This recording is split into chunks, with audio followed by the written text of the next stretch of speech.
Welcome back to the Motivational Intelligence Podcast, where we explore the strategies and the insights that help high-level executives lead with clarity, lead with impact, and lead with purpose.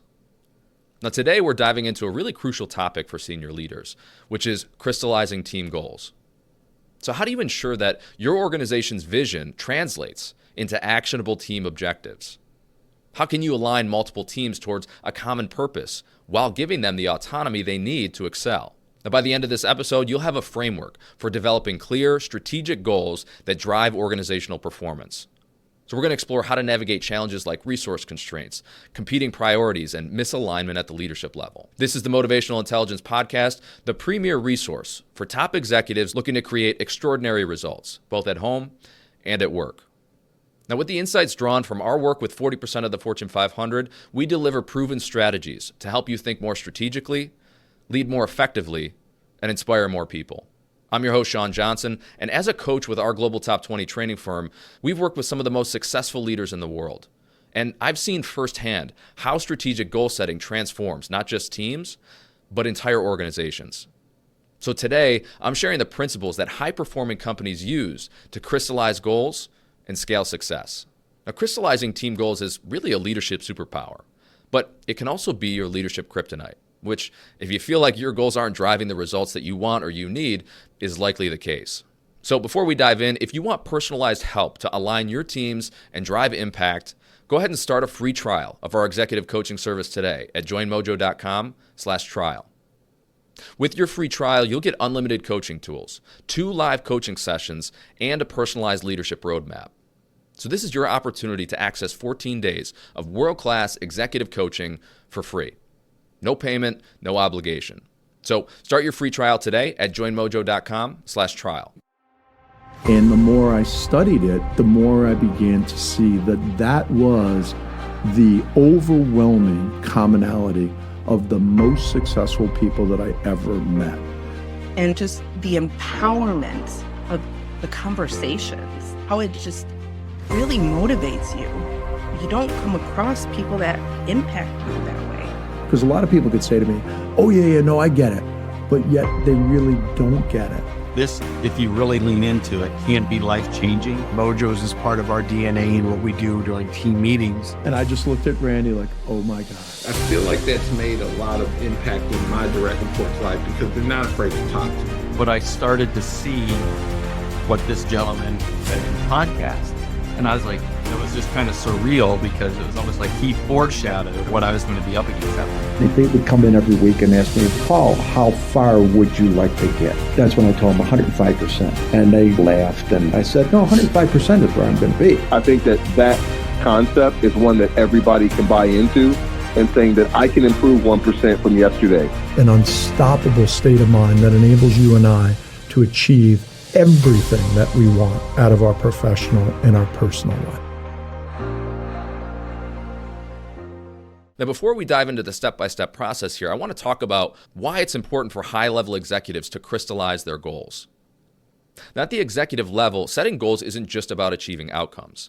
It's about driving alignment and creating clarity across the organization, because without clear goals, teams operate in silos.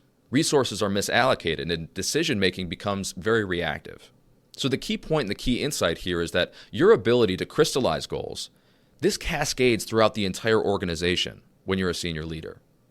When leadership is unclear, it creates ambiguity at basically every level. Now, conversely, when goals are strategic, when they're actionable, when they're aligned, you as a senior level executive create a ripple effect that empowers teams to execute with confidence. So as we're getting started here, I want you to take a moment and reflect. Does your current goal-setting process ensure alignment across divisions or across departments? Are your leaders equipped to cascade those goals effectively? Do people at every level of the organization know exactly what their goals are, exactly why they're important, and exactly how they contribute to the broader vision?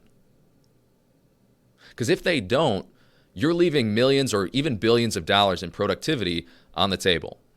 That's why today we're going to give you the step-by-step guide designed specifically to help high-level executives set goals for their organization.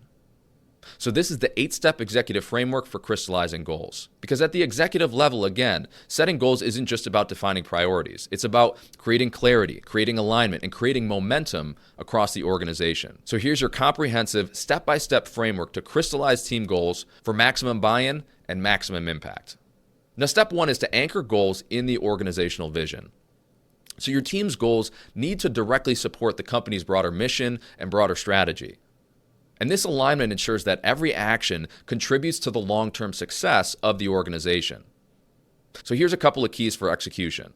First, you want to begin with the organizational vision, right? So if you already have one, revisit it. If you don't have one, now's the time to develop one. So go back, revisit your company's mission statement and strategic priorities, and ensure your leadership team understands these core objectives. Think about, where do you want to be a year from now or 5 years from now in terms of performance? Where do you want to be a year from now or 5 years from now in terms of perception? What do you want the industry to be saying about your organization? What do you want the press to be saying? What do you want your clients, your customers, your partners to be saying about your team, your organization? Part 2 is identify key themes. So we want to break that vision down into actionable priorities that can guide team level goals. So this is basically, how are you going to get there? How are you going to achieve that vision? So for example, if you want to be seen as the most innovative company in your industry, what are the objectives that are going to help your organization get there? So these might include launching a specific number of new products. It might include adopting new technologies. Could include embracing innovative new business models. What are the actionable priorities that will bring this vision to life? And third, you want to communicate the why.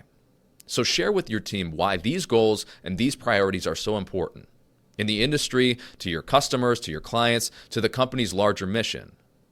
And this is going to begin to help them to begin to align their own goals and their own priorities to that broader vision.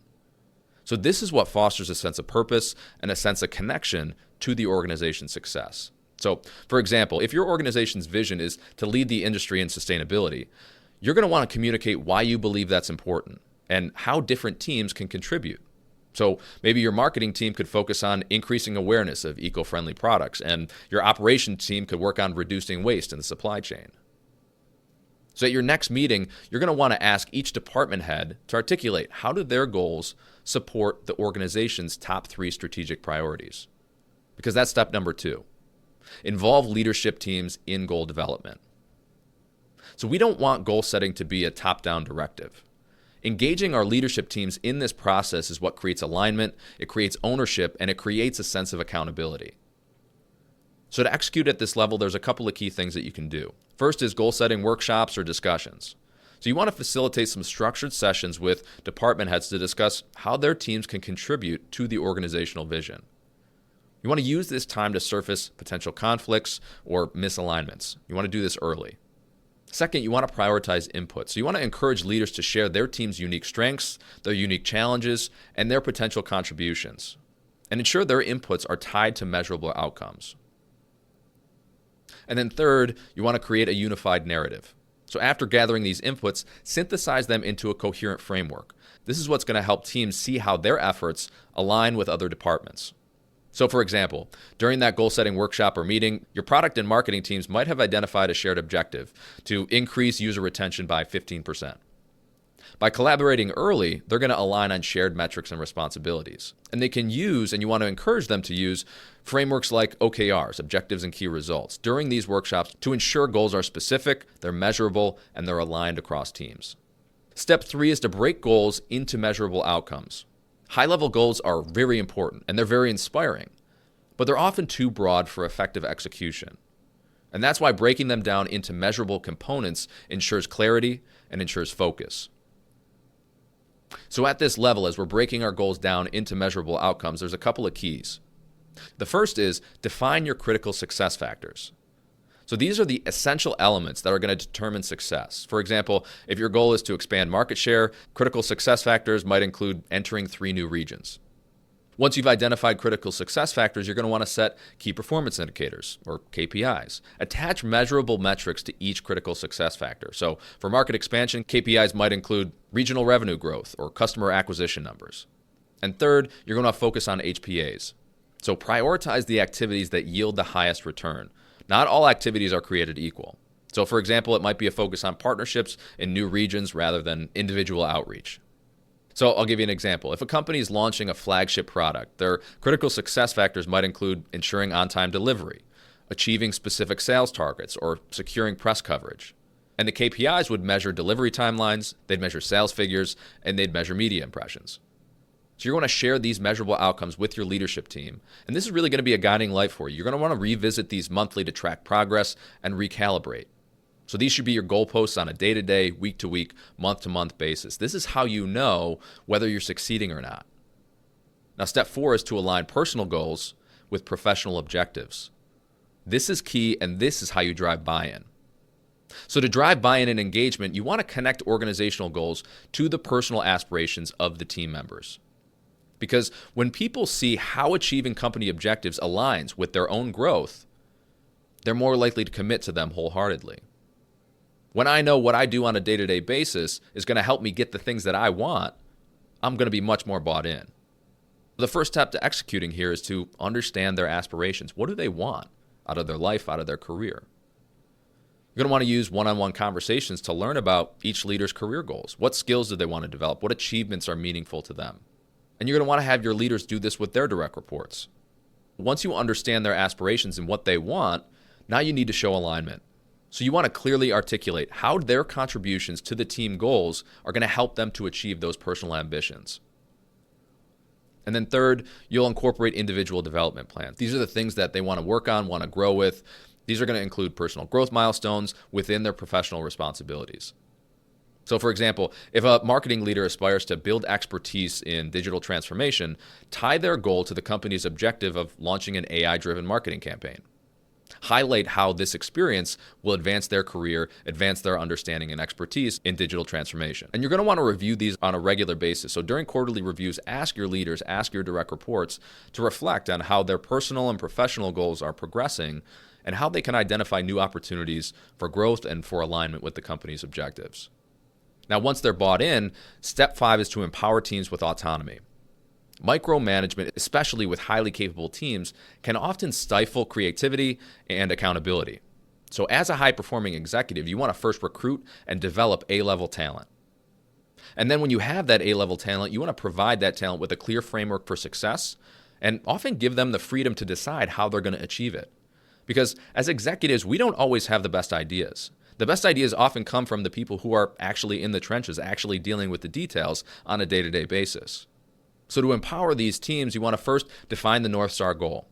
What are they trying to accomplish here?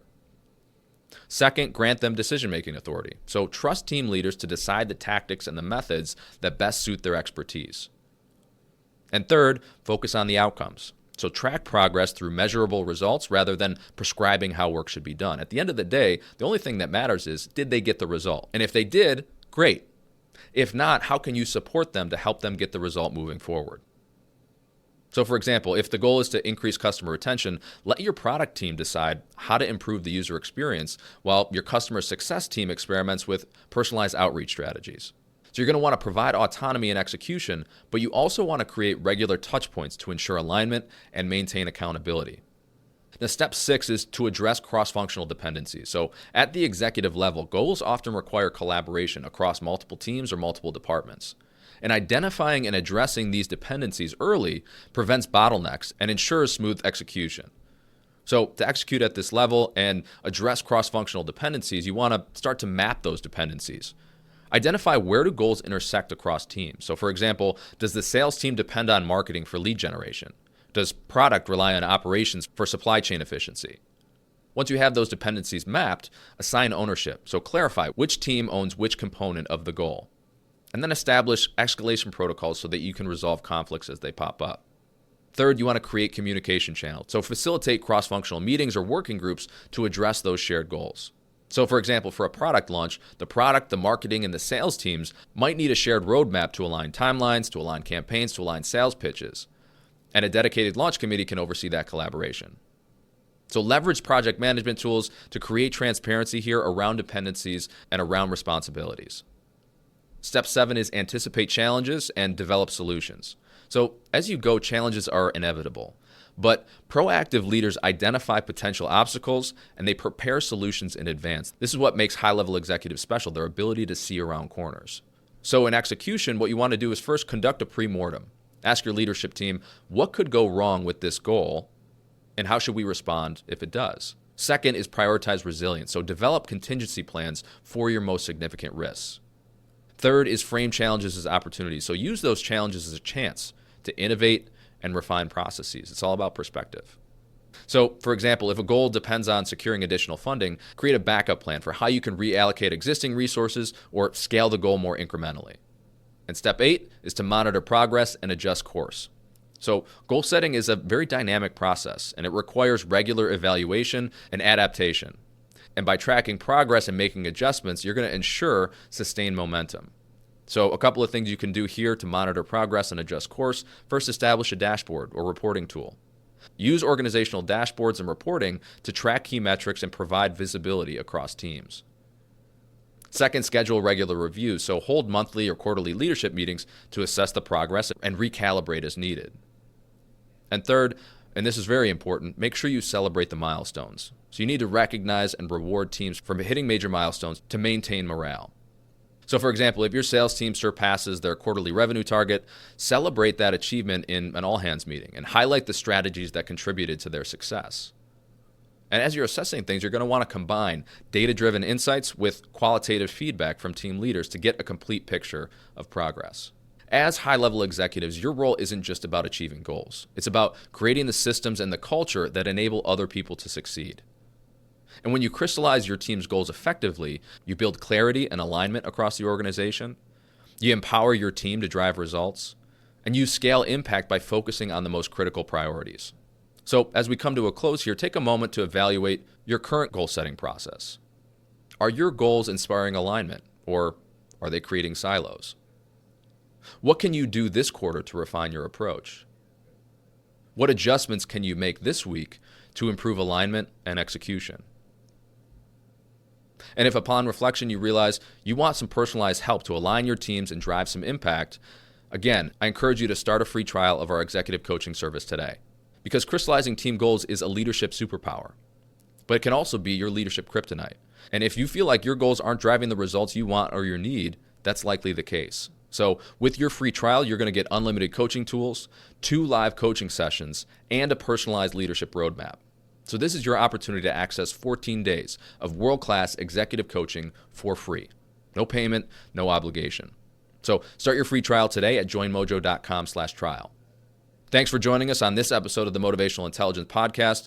And remember, crystallizing team goals isn't just a skill.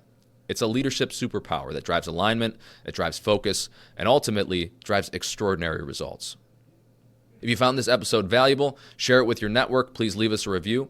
And don't forget to join us next week for more insights on how to build high-performing organizations. And the more I studied it, the more I began to see that that was the overwhelming commonality of the most successful people that I ever met. And just the empowerment of the conversations, how it just really motivates you.